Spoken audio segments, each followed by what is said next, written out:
It looks like Tamron might be single-handedly saving Sony's Emount APS-C camera line with some amazing new and much-needed lenses. This time we're talking about an amazing ultra-fast, ultra-wide 11 to 20 millimeters for Sony Emount APS-C cameras. Now this is really exciting because there are not a heck of a lot of options if you are an APS-C shooter and you're looking for an ultra-wide lens that's versatile. This is the one. This is gonna probably be the one that's gonna tick so many boxes for everybody.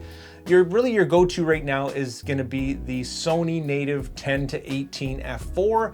It's a decent lens. It's also image stabilized, but it's quite pricey for what it is. And overall, it's a great lens, but we need more options, and Tamron's giving us just that. So I'm really excited about this lens. This is gonna be something that's gonna be no doubt a great seller. So let's dive in quickly and have a look at what we know about this thing so far, and then maybe speculate a little bit on the rest.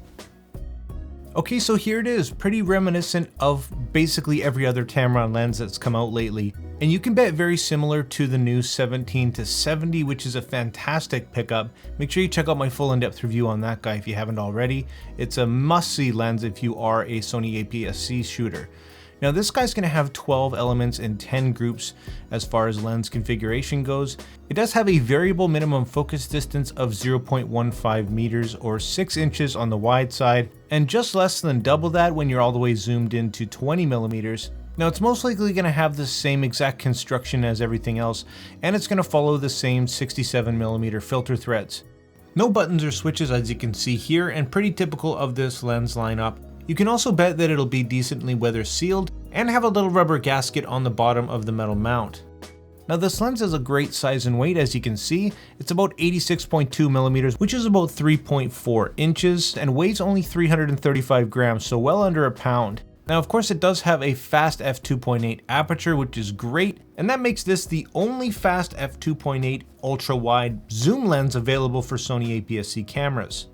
It is an 11 to 20 millimeter lens, but with the crop factor you're looking at 16.5 to 30 millimeters. So quite a versatile lens there. I kind of like that idea, and that focal length. It's going to be great for a lot of uses. Now this lens won't be image stabilized, and that's not too big of a deal because it is a wide angle lens, and that's typically not so much of an issue on something compared to a telephoto. If you don't have in-body image stabilization in your camera, however, it might be an issue if you plan to do a lot of vlogging. But for general photography and basic video, you should be just fine. So how much can you expect to pay for this guy? I'd say that it's going to be pretty comparable to the new 17 to 70 at around $799 US. I could see them going a little bit cheaper on it, and I'd be happy to see it around $699. But make sure you let me know your thoughts down in the comments. Let me know what you think it'll go for and what you'd pay for it. Here's a few photo examples from the Sony 10 to 18 to give you an idea about what the focal length you can kind of expect out of it. Now I think everybody should own an ultra wide lens. It gives you so much versatility and perspectives that you just can't get with any other lens.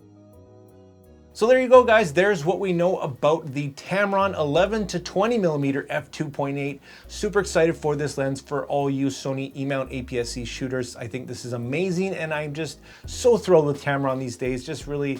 Just nailing things out of the park, taking it to the next level for us, and really providing a heck of a lot of performance without breaking the bank. So super happy to tell you about this lens today, guys. If you like this video, if you want to see more just like it, make sure you hit that like and subscribe button to join the community. And of course, like always, make mistakes, be yourself, and get out there and take some more pictures. See you next time.